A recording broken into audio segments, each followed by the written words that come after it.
muchísimas gracias a los presentes por estar aquí.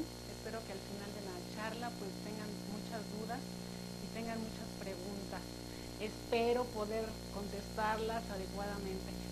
Les voy a pedir que quiten esta luz, por favor, gracias. Entonces vamos a empezar. El título es muy sugestivo, sobre haces, anillos y otras cosas.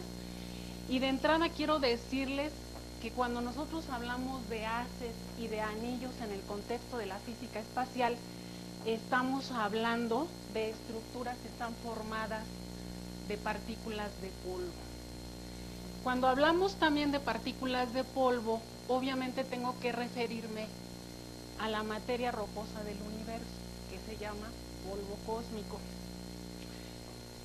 En general se han hecho algunas definiciones de lo que es el polvo cósmico, pero la más aceptada actualmente es aquella que nos dice que la materia rocosa del universo, conocida como polvo cósmico, es toda aquella materia que tenga de diámetro algo así como menos de 1 milímetro. Entonces, toda la materia rocosa que tenga un diámetro menor a ese milímetro va a ser considerada como polvo cósmico.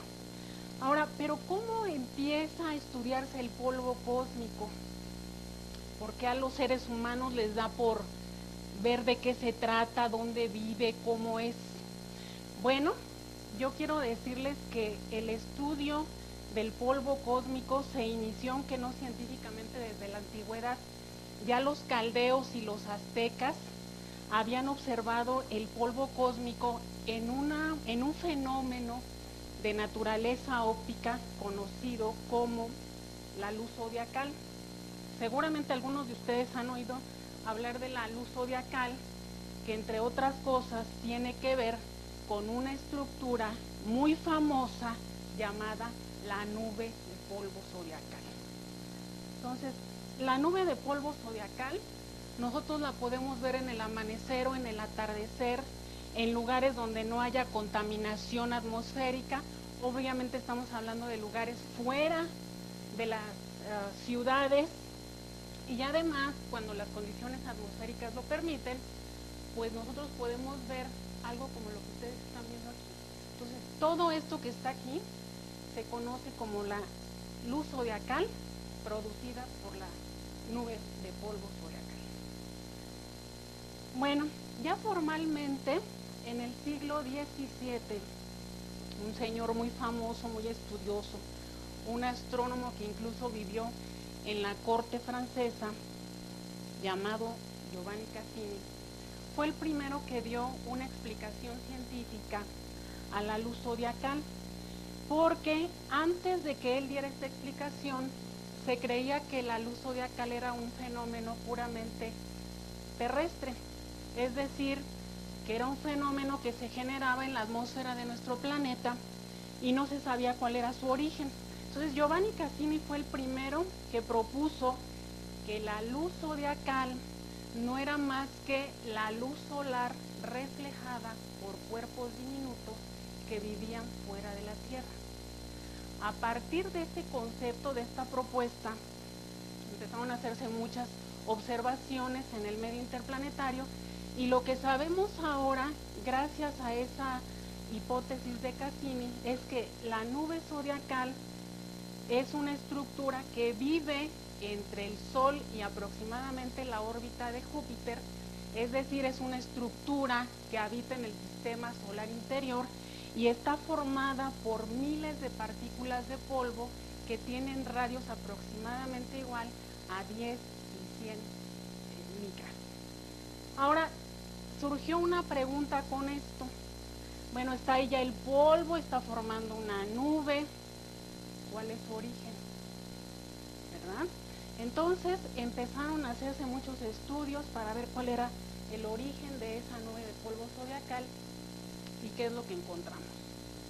Que el polvo que forma la nube proviene de dos fuentes, principalmente de los cometas. Cuando los cometas entran al sistema solar interior, pues empiezan a sublimarse y a evaporarse rápidamente.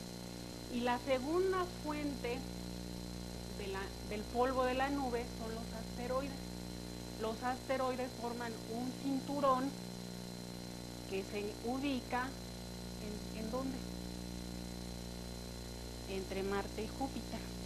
Ahora, la nube de polvo zodiacal entonces va a provenir del polvo que se desprenda de los asteroides que forman el cinturón y de los cometas que se subliman y se evaporan cuando se acercan al Sol. La proporción de polvo que estas fuentes están generando y por ende están alimentando a la nube tienen que ver para los asteroides con las 2/3 partes de la población rocosa, y en relación con los cometas es 1/3 parte la materia rocosa que forma esta nube. Ahora, aquí quiero decirles que el polvo, una vez que se produce y que pasa a formar parte de la nube, a medida que se va acercando al Sol, porque la nube no es una estructura estática, sino que el material sigue sublimándose y evaporándose, las fuentes al mismo tiempo están alimentando constantemente a esa nube. Ahora, por otro lado, una vez que las partículas de polvo están allí, pueden colisionar. Y pueden colisionar de tal manera que se genere nuevas partículas de polvo, que obviamente van a ser mucho más pequeñas que las partículas de polvo originales antes de que colisionaran. Básicamente hay dos tipos de colisiones que se generan en el polvo que forma la nube. Una es la colisión de tipo erosivo, donde el cuerpo que sirve de blanco, la partícula de polvo que sirve de blanco, es mucho mayor que la partícula de polvo que actúa como proyectil. En este caso, la partícula de polvo que actúa como blanco va a perder solamente una parte de su cuerpo. El segundo tipo de colisiones es el tipo de colisión llamado catastrófico. En este caso, las dos partículas de polvo que están interaccionando en la colisión van a ser destruidas completamente. Entonces se está generando polvo a través de las colisiones catastróficas y a través de las colisiones erosivas de dimensiones menores. Ahora bien, toda partícula de polvo que se encuentra en el medio interplanetario, no nada más en el sistema solar interior, sino también en el sistema solar exterior, va a convivir con el viento solar. El viento solar es un plasma. Algunos de los asistentes hoy a esta plática, pues ya saben qué cosa es un plasma, pero algunos probablemente no saben qué cosa es. Entonces, un plasma, a grosso modo, es un gas ionizado que tiene suficientes cargas libres, vamos a entender por cargas libres iones y electrones, tal que el comportamiento dinámico de esas partículas esté gobernado por fuerzas electromagnéticas. Entonces, el viento solar es un plasma que va a convivir con las partículas de polvo. Ahora, ¿cuál va a ser la consecuencia de esa convivencia? Bueno, pues es que las partículas de polvo van a adquirir una carga eléctrica gracias a los iones y a los electrones que forman el plasma. Principalmente, el polvo en el medio interplanetario va a adquirir su carga eléctrica por el flujo de electrones del viento solar, por el flujo de iones del viento solar y por la radiación ultravioleta solar. Ahora, una vez que el polvo está cargado, ¿qué le va a pasar? Bueno, el polvo va a empezar a comportarse como una tercera componente energética en el medio. Y entonces nosotros podemos ver si ese polvo que está cargado eléctricamente forma en el medio lo que se conoce en la física de plasmas polvosos con el nombre de plasma polvoso. O simple y sencillamente en el plasma solamente tenemos partículas de polvo aisladas. Ahora, para ver esta diferencia, en física de plasmas polvosos se analizan y se comparan tres parámetros fundamentales, que son el radio de las partículas de polvo, la longitud de Debye, que vamos a entender por la longitud de Debye la distancia de apantallamiento del campo eléctrico, y la distancia que separa las partículas de polvo. Ahora bien, si se cumple la condición de que el radio de la partícula de polvo es menor o igual que la longitud de Debye y es menor que la distancia interpartícula, entonces vamos a decir que solamente tenemos polvo en el plasma. Pero si tenemos que se cumple esta otra relación, que el radio de la partícula es menor o igual que la distancia intergrano y es menor que la longitud de Debye, entonces vamos a tener lo que se conoce como plasma polvoso. En general, en el medio interplanetario tenemos polvo en el plasma. Es en las magnetosferas planetarias donde sí podemos encontrar plasmas polvosos a nivel local. ¿Por qué en el medio interplanetario tenemos polvo en el plasma? Pues porque la densidad de partículas de polvo es muy baja. Bueno, ahora yo mencioné hace rato a la carga eléctrica adquirida por las partículas de polvo. Cuando nosotros estudiamos al polvo cargado de manera aislada y vemos a cada una de esas particulitas rocosas como partículas independientes, podemos encontrar que se producen varios fenómenos de naturaleza electrostática. Uno de ellos es la coagulación electrostática, que se produce entre dos partículas de polvo del mismo radio, pero de cargas de signo contrario. ¿Qué va a pasar en este caso? ¿Qué nos dicen las leyes del electromagnetismo? Pues que las cargas de signo contrario se van a atraer.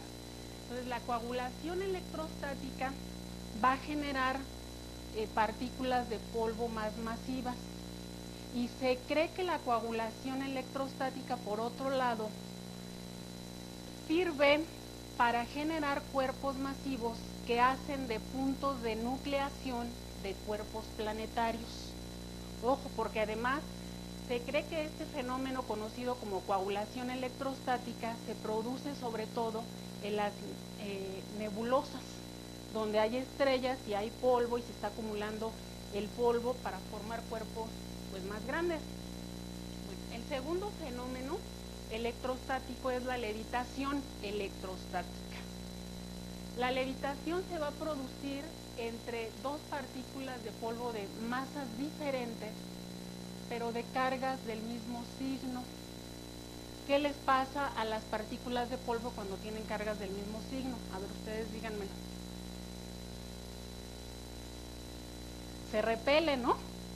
Entonces, la levitación electrostática se produce de la siguiente manera.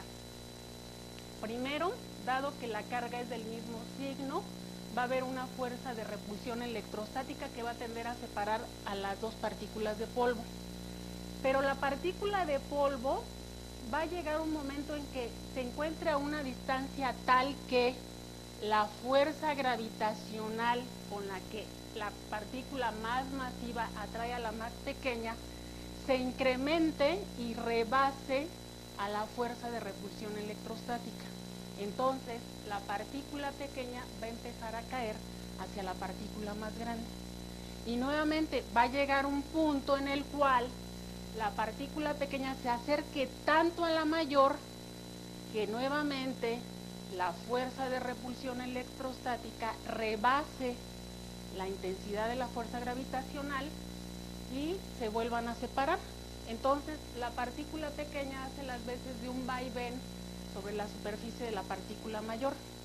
Ahora, este fenómeno de levitación electrostática ya ha sido observado en la Luna, donde la regolita es polvo que está cargado eléctricamente y puede viajar grandes distancias sobre la superficie de la Luna. Hay un tercer fenómeno que se conoce con el nombre de ruptura electrostática. Lo voy a mencionar más adelante cuando veamos una estructura en los anillos de Saturno. Bueno, y ahora, Ya les mencioné que el polvo está cargado, el polvo vive en el medio interplanetario, en el sistema solar interior se forma la nube de polvo zodiacal, pero ¿en qué otras estructuras nosotros podemos encontrar polvo cargado eléctricamente? Ah, bueno, pues en unas cosas llamadas haces de partículas de polvo.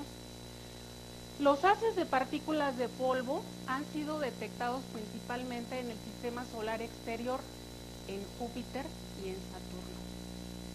En Júpiter, estos haces provienen de Io. O sea, su origen tiene que ver con este satélite.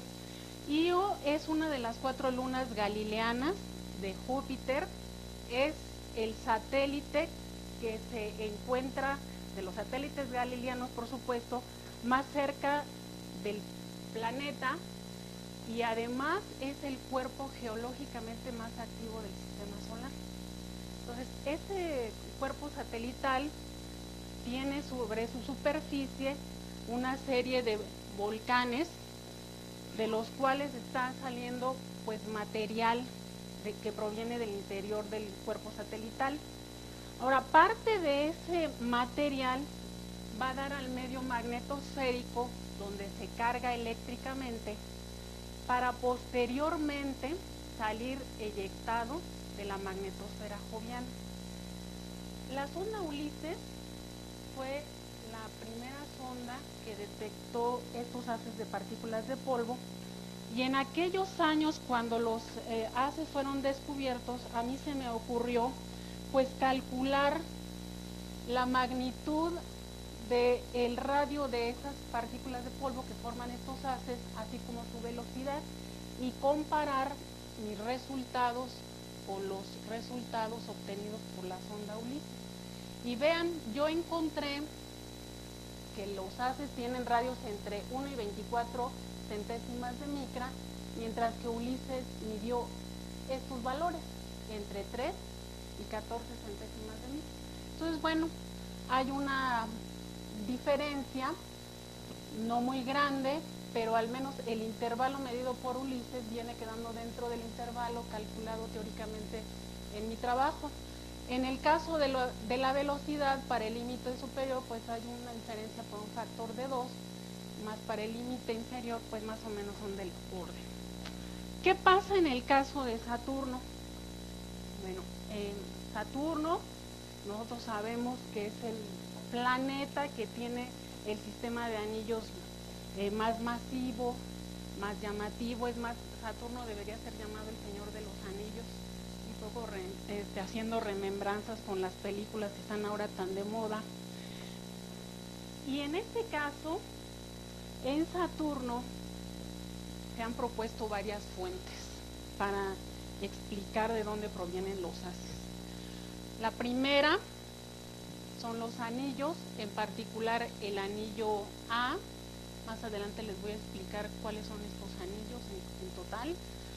El anillo A es el anillo más externo del sistema de anillos clásicos de Saturno.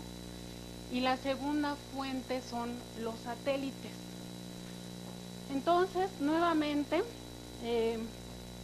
tratando de saber la magnitud del radio y la velocidad de los haces que están escapando de la magnetosfera saturniana, pues hice un análisis similar al que hice para Júpiter y entonces encontré que si los haces escapan del anillo A, que está ubicado a 2.27 radios saturnianos con respecto al centro del planeta, donde un radio saturniano es del orden de 60.330 kilómetros, yo encontré que las partículas de polvo que están escapando tienen esa magnitud, entre 13 y 106 milésimas de micra, y escapan con una velocidad de 91 kilómetros por segundo. Después, bueno, tomé 4 satélites, en este caso Dione y Helene, son satélites orbitales, se dice que son satélites que comparten la misma órbita. Y bueno, si los haces escapan de Encelado, entonces el radio de las partículas es el que estoy marcando aquí, mientras que su velocidad es de 178 kilómetros por segundo. Para haces que escapan de Dioné y Helene están el radio entre 2 y 113 milésimas de micra y con una velocidad de 342 kilómetros por segundo, y para Rhea pues podemos encontrar estos valores.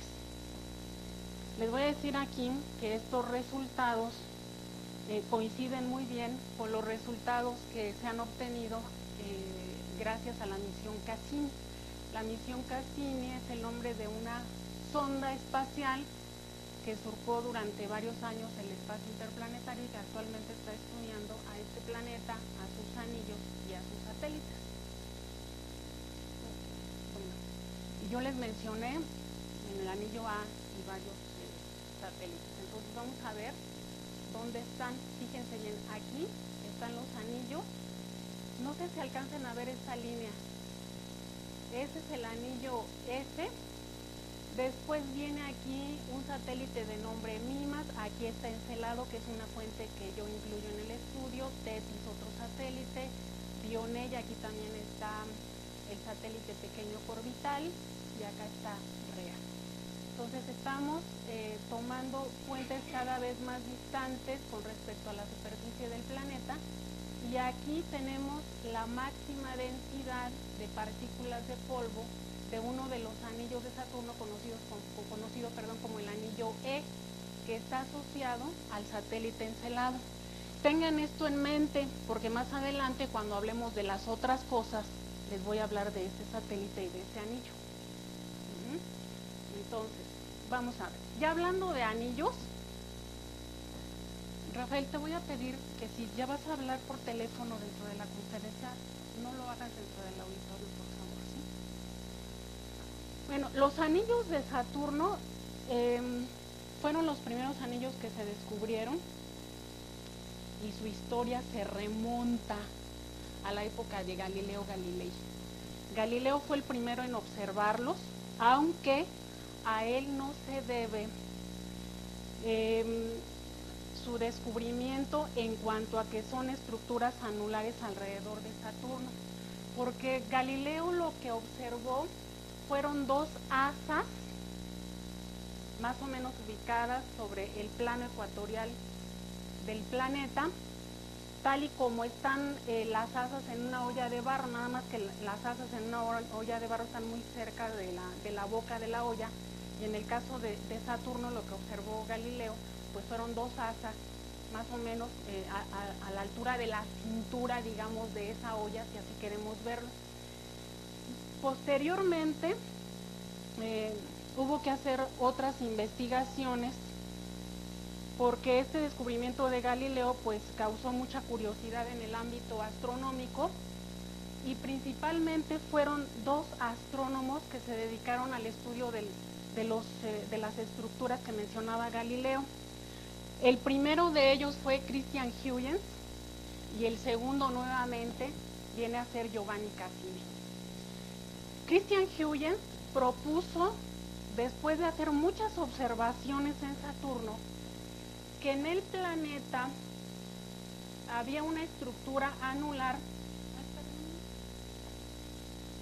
que no tocaba en punto alguno a la superficie planetaria y que además era una estructura rígida. Bueno, la acaban de ver esta imagen hace unos segundos.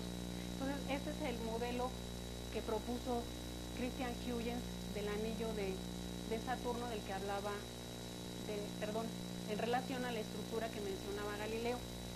Y después Giovanni Cassini, haciendo estudios más exhaustivos de esa estructura que propuso Christian Huygens, descubrió que en realidad no se trataba de una estructura rígida, sino de dos estructuras rígidas concéntricas que estaban separadas por un espacio vacío y oscuro. Ese espacio vacío y oscuro hoy lleva el nombre de división de Cassini. Entonces, en tiempos de Cassini se propuso que alrededor de Saturno había dos anillos. Esos dos anillos fueron bautizados posteriormente con las letras A y B, el A para definir o denominar a la estructura más externa y el B para denominar a la estructura más interna. Bueno, Posteriores a estos estudios, pues empezaron a hacerse nuevas observaciones astronómicas y entre los siglos XVIII y XX se descubrieron muchas cosas nuevas en el sistema de anillos de Saturno. Actualmente sabemos que son 7 anillos, todos ellos tienen por nombre una letra, desde la A hasta la G. Están clasificados en 2 grandes grupos conocidos como el grupo de anillos del sistema clásico y el grupo de anillos del sistema etéreo. Los anillos clásicos son los que se encuentran más cerca del planeta, reciben este nombre porque están formados principalmente de rocas, y los anillos etéreos deben su nombre al hecho de que están formados principalmente por partículas de polvo diminutas, tan diminutas que en algunos casos llegan a ser pues de las dimensiones que tienen las partículas del talco. Ahora bien, ¿cómo veríamos a grosso modo el sistema clásico? Bueno, aquí les voy a presentar. Tenemos a Saturno. Esta es una imagen artística de la trayectoria de la sonda Cassini, que entró por acá, cruzó por acá y salió por acá. Bueno, esta región que estoy marcando aquí es el anillo A. Después viene esta banda oscura, que es la división de Cassini. Después viene esta otra estructura conocida como el anillo B. El anillo C está ubicado en esta región, y más adentro, que ya aquí no se ve claramente, encontraríamos al anillo B. Ahora, los otros anillos, el anillo F, el anillo G y el anillo E, que no se aprecian en esta imagen, son anillos que están más afuera del sistema de anillos clásicos. Ahora, en este sistema de anillos hay muchas estructuras muy interesantes. En particular, les voy a hablar de una que se volvió muy famosa desde la década de los 80 y son los famosos spokes. Los spokes no son más que nubes de polvo cargado eléctricamente que se ubican sobre la superficie del anillo B. Los spokes aquí serían estas manchas oscuras que están sobre el anillo.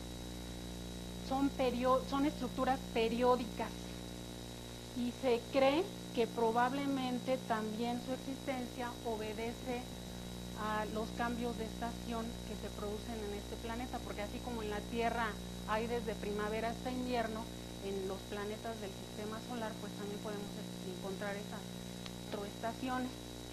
Ahora, la existencia de estas nubes de polvo cargado se cree que se relacionan con el fenómeno de ruptura electrostática, donde el polvo que habita en el anillo B se carga eléctricamente a tal grado que puede llegar a ser destruido por la fuerza de tensión electrostática.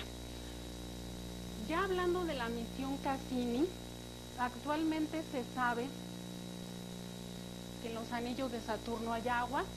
Yo no sé si alcancen a ver estas líneas de color azul. ¿Sí se ven? ¿Desde dónde están? Bueno, esas son las líneas asociadas con el agua, pero también se ha observado que hay una estructura ondulatoria en el sistema de anillos clásicos que obedece al fenómeno de resonancias gravitacionales. Las resonancias gravitacionales se originan entre el material que forma los anillos y los satélites pequeños que están embebidos en ese material y que han sido recientemente descubiertos por la misión Cassini. Una última estructura que se ha descubierto también gracias a esta misión es que en los espacios vacíos que separan a los anillos se han observado anillos de polvo muy delgados que se cree que son de formación reciente, y se ha propuesto que la existencia de estos anillos sumamente delgados también está asociada con el fenómeno de resonancias gravitacionales. Ahora, ¿qué pasa en los otros planetas del sistema solar exterior? Bueno, en el caso de Júpiter, rápidamente les voy a contar que las estructuras anulares son 4. Aquí les voy a hacer un comentario que durante el paso de las ondas viajero, en los años 70 y 80 por este planeta, había solamente 3 estructuras: el halo, que está aquí de color gris, el anillo principal, que es de color rosa, y el primer anillo tenue o anillo de tul, aquí en color amarillo. Dentro de estas estructuras viven varios satélites pequeños. Tenemos a Amaltea, Adrastea, Metis y Tebe. Cuando pasó la sonda Galileo, descubrió que había un segundo anillo tenue. Este segundo anillo tenue no existía durante el tiempo en que pasaron los viajeros, por lo cual se propuso que los anillos tenues son anillos de formación reciente, y en particular el segundo anillo tenue pues tiene un periodo de vida que no rebasa los 20 años. ¿Cuál es el origen o por qué está ahí ese anillo? ¿De dónde viene el polvo que los genera? Bueno, los investigadores que se dedican al estudio de las estructuras anulares en el sistema solar exterior han propuesto que el polvo que forma estas estructuras proviene de las colisiones entre estos 4 pequeños satélites y los micrometeoroides que arriban a la magnetosfera de Júpiter del medio interplanetario. Obviamente son micrometeoroides que entran en la magnetosfera a velocidades muy altas, tal que puedan alcanzar estas regiones muy cercanas al cuerpo planetario. ¿Qué hay en el caso de Urano? Bueno, en Urano hay 9 anillos. El que están viendo ustedes aquí es el llamado anillo Épsilon, que es el anillo más externo, más brillante y más masivo de los 9 anillos de Urano. Si los quisiéramos ver más en detalle, pues aquí los tenemos con estas líneas brillantes. El 6 es el que está más cerca del cuerpo planetario y el Épsilon es el más alejado. En el caso de Neptuno, que es el último de los 4 satélites gigantes que forman parte del sistema solar exterior, tenemos 4 anillos que inicialmente fueron nombrados con la N de Neptuno y un número que tiene que ver con la distancia que los separa con respecto a la superficie del planeta. Entonces, por ejemplo, este que se llama N42 quiere decir que está a 42.000 kilómetros con respecto a la superficie de Neptuno. Si nos vamos al N53, pues 53.000 kilómetros y así sucesivamente. Bueno, esto es en cuanto a los anillos planetarios. Ahora, les quiero comentar algo que yo en la plática pues le di el nombre de otras cosas, porque esto me parece interesante y tiene que ver con la misión Cassini. Bueno, una de las cosas que se descubrió recientemente es que el satélite Encelado efectivamente es un cuerpo geológicamente activo. Cuando pasaron las sondas Viajero 1 y Viajero 2 en la década de los 80 por Saturno, se descubrió que el anillo E tenía su máxima densidad en la órbita de Encelado. Y se propuso por los geólogos planetarios que Encelado debería de tener actividad geológica. Se propuso en aquellos años también que tal vez el vulcanismo era vulcanismo de hielo, pero hasta ahí quedaron las investigaciones. Ahora, con la llegada de la misión Cassini, ¿qué se imaginan que sucedió? Pues efectivamente se descubrió que Encelado tiene actividad geológica.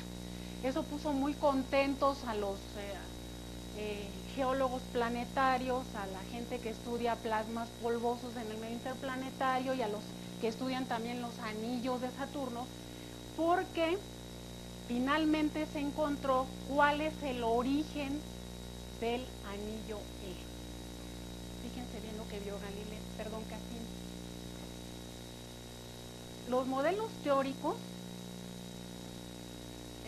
que trataban de explicar el tipo de vulcanismo que había en este satélite, predijeron que la fuente de ese material probablemente estaba en esta región. Aquí con rojo tenemos una región de aproximadamente 80 grados Kelvin de temperatura, y Cassini lo que vio fue que la fuente de calor, la fuente asociada al vulcanismo, está en el polo sur. Aquí tenemos el polo sur de este lado, y esa fuente de calor es del tipo hot spots. En español sería algo así como puntos calientes. En la Tierra hay volcanes asociados a este fenómeno, y son los hawaianos. Ya viendo al satélite en toda su magnitud, la misión Cassini ha fotografiado pues estas estructuras que se ven sobre su superficie, y que la gente del Instituto Max Planck y de la NASA le ha dado el nombre de rayas de tigre, en honor a los animales que tienen su piel con estas estructuras, ¿no? En este satélite, el material que está escapando lo hace a través de estas grietas de color azul verdoso que ustedes tienen sobre la pantalla, mientras que la fuente de calor viene estando ubicada en el polo sur, más o menos por acá. Bueno, y ahora tiene un problema grandísimo para los geólogos planetarios y para los vulcanólogos, y es tratar de elaborar un modelo que explique cómo sale el material del interior de Encelado. Yo aquí quiero comentar que no soy vulcanóloga, pero a grosso modo les puedo decir que el material está escapando gracias a las fuerzas de marea que se originan entre Encelado y Saturno. Y la gente que ha diseñado este modelo ha propuesto que en el manto hay una mezcla formada por agua y amoníaco en una especie de suspensión, algo así como un raspado. Y debido a las fuerzas de marea hay ruptura o fractura de la corteza del satélite, tal que el material que siente la compresión en el manto por las fuerzas de marea es expulsado a través de las grietas y lanzado al medio magnetosférico saturniano. Ahora, ese material que es expulsado principalmente es agua congelada. Luego entonces el anillo E está formado principalmente por partículas de agua congelada.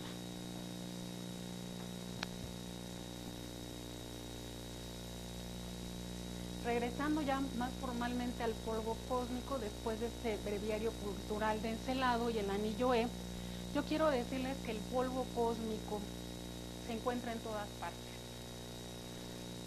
Lo podemos encontrar, por ejemplo, en el sistema solar, en otros planetas. Esta es una imagen muy bonita de las famosas nubes noctilucentes, que son nubes que se producen en el hemisferio norte de nuestro planeta.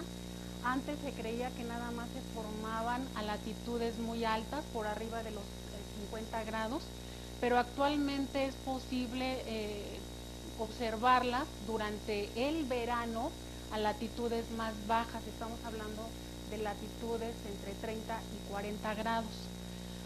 Ahora, el Sol también tiene asociado un anillo de polvo que vive o es parte de la nube de polvo zodiacal. Hay polvo en el medio interestelar, en las galaxias, en las cáscaras de las supernovas y en las nebulosas planetarias. Yo al principio les mencioné que tuvieran esto en mente, porque ahora lo que yo les quiero mostrar es una pequeña película donde vamos a ver cómo en una nebulosa planetaria el polvo está entrando en etapa de coagulación.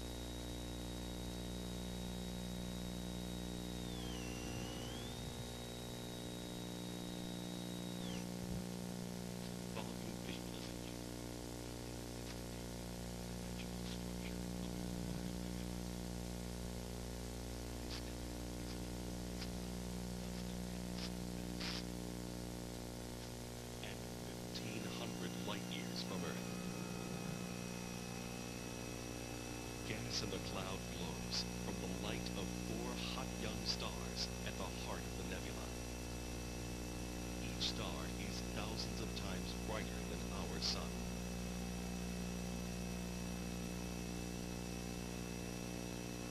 The center of the nebula is hollowed out by radiation from these central stars.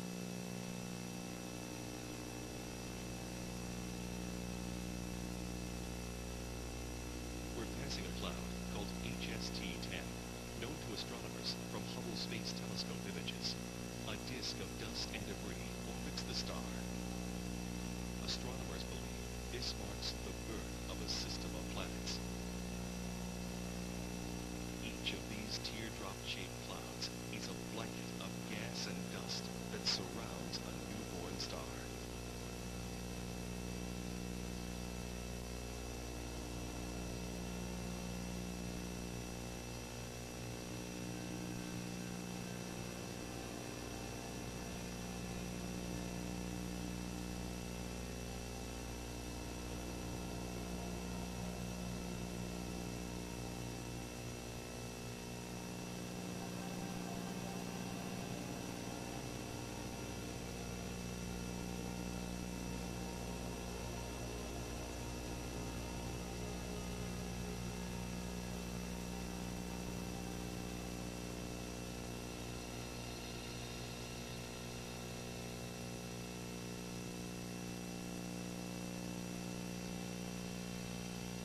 As we pull back and end our journey, we see the nebula from the viewpoint of Earth.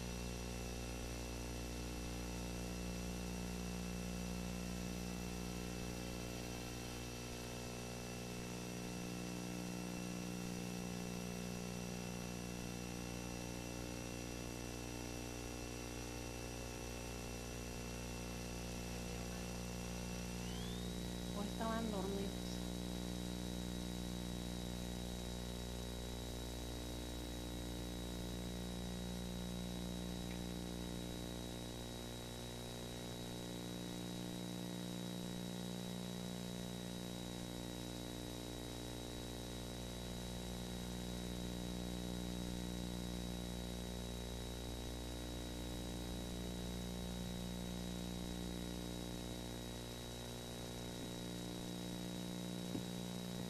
Bueno, a manera de conclusión, yo quiero comentarles que el polvo, entre otras cosas, ha recobrado una importancia preponderante en los últimos años porque se cree que es portador de las moléculas prebióticas. En el caso de la Tierra, pues las moléculas prebióticas tienen que ver con el origen de la vida y estas moléculas se cree que principalmente podrían encontrarse en el polvo de origen cometario. ¿Por qué en este polvo? Porque el polvo cometario tiene las componentes carbono, oxígeno, hidrógeno y nitrógeno. Y estos elementos químicos están asociados con el origen de la vida en nuestro planeta. Y bueno, la primera frase que yo tengo aquí, como mencioné desde el principio, el polvo cósmico es materia común en el universo y como acaban de ver en el audiovisual, pues está asociado vía la coagulación electrostática con la creación de cuerpos masivos que pueden llegar a formar sistemas planetarios. Entonces, el polvo cósmico, por otro lado, no es más que una prueba de que todo cuerpo celeste en el universo está dentro de un proceso de reciclaje y ese proceso de reciclaje es constante. Entonces, nacen y mueren estrellas, nacen y desaparecen sistemas planetarios y así todo cuerpo que nos imaginemos desde el punto de vista celeste o astronómico. Entonces, por último, a mí lo único que me resta decirles es que nosotros inmersos en esa vida o en ese proceso de reciclaje, pues algún día volveremos también a ser polvo cósmico. Les doy las gracias por